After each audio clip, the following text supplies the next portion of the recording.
नाही, हे राष्ट्रवादीच्या अंतर्गत प्रश्नावरती आम्ही बोलू शकत नाही.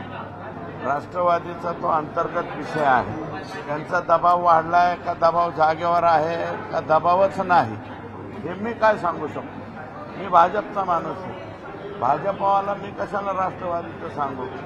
परंतु राष्ट्रवादीवाल्यांनी जो काही विचार करायचा तो त्यांनी करावा. राष्ट्रीय अध्यक्ष साहेबांनी, प्रफुल्लभाई पटेल आहे, भुजबळ साहेब आहे, तटकरे साहेब आहे, ते वरिष्ठ नेते मंडळी जे आहेत त्यांनी त्यांच्या बाबतीतला काय तो निर्णय करावा.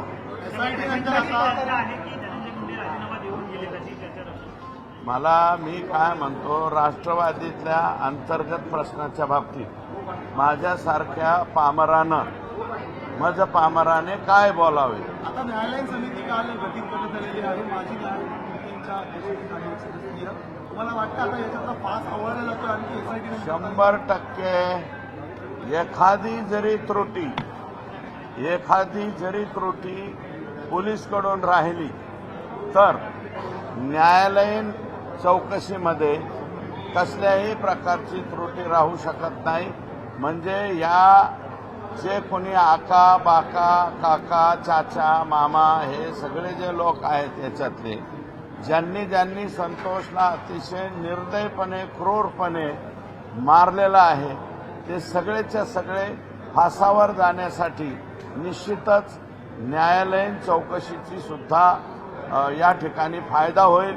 आदरणीय न्यायालयानं ही चौकशी लवकरात लवकर पूर्ण करावी अशा प्रकारची विनंती आहे. अमेरिकन सिमकार्ड असल्याचं समोर आलेलं आहे. त्यावर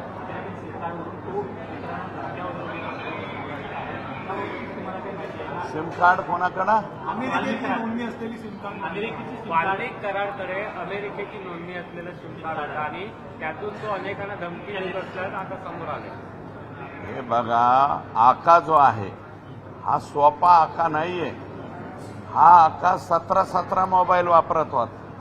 आता तुम्ही नाविन्यपूर्ण योजना सांगितली की अमेरिकेवरून धमकी देत होता. वापरत असेल, तेही करत असेल. आका काय नाही करू शकत. आकाचा बाका 50 लोकांना प्रत्येक महिन्याला काहीतरी ठराविक रक्कम पाठवत होता. आका ठराविक लोकांना म्हणतोय, लोकांना शब्द वापरतो. तुमचं तुम्ही समजून जा. वाल्मिक करारच्या खंडणीने तुमच्यावरती गंभीर आरोप केलेले आहेत. त्यांचं म्हणणं आहे की माझ्याकडे सुरेश धस यांचेही काही व्हिडिओ आहेत ते मी योग्य वेळ आल्यावर कोणी वाल्मिक करारच्या पत्नीने माझ्या हे बघा, मी त्या माऊलीबद्दल काय बोललो का?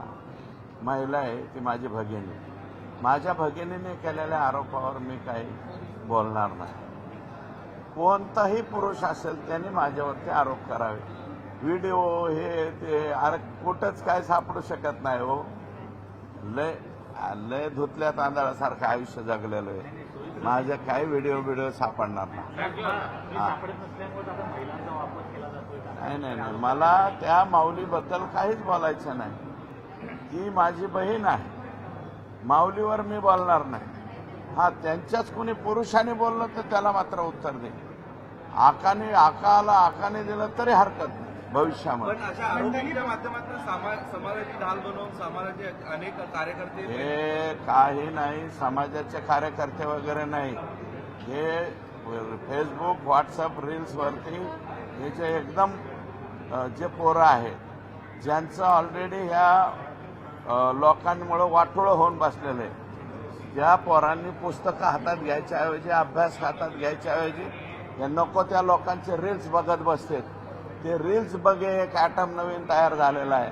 त्यातले हे पोरं आहेत, बाकी काही नाही. खंडणी प्रकरण आणि खून प्रकरण एकमेकांशी कनेक्ट आहे. त्यामुळे वाल्मिक 100% खंडणीला आडवा आला म्हणूनच संतोष देशमुख हे कोण मी नाही सांगत, एसआयटी सांगते. त्याच्यामुळं हे जे एसआयटी सांगते ना, ते एसआयटी खरं बोलेल ना.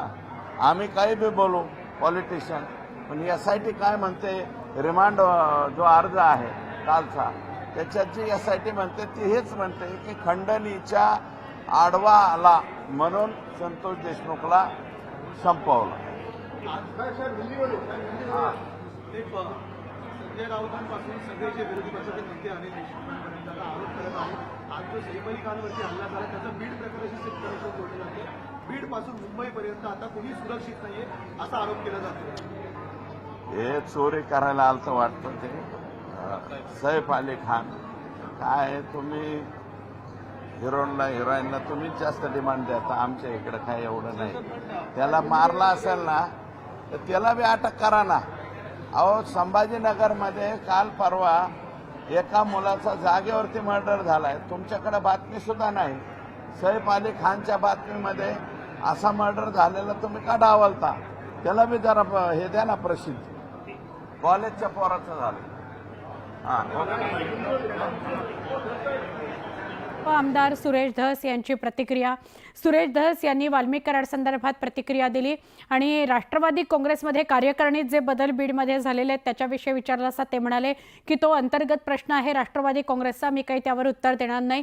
धनंजय मुंडे यांनी राजीनामा दिलाय असं कळतंय, तर त्याच्याविषयी ते म्हणाले की हा राष्ट्रवादी काँग्रेसचा धनंजय मुंडे यांचा अंतर्गत प्रश्न आहे, मी त्यावर काही बोलणार नाही. जो वाल्मिक कराड यांची पत्नी होती तिने असं म्हटलंय की माझ्याकडे काही व्हिडिओ आहेत सुरेश धस यांचे, तर त्यावर उत्तर देताना ते म्हणाले की कुठल्याही भगिनीने, त्यांच्या आईने, त्यांच्या बायकोने माझ्यावर काही आरोप केले, काही टीका केली तरी मी त्याला उत्तर देणार नाही. त्या माझ्या भगिनी आहेत, मी कुठल्याही महिलेने केलेल्या टीकेला उत्तर देणार नाही.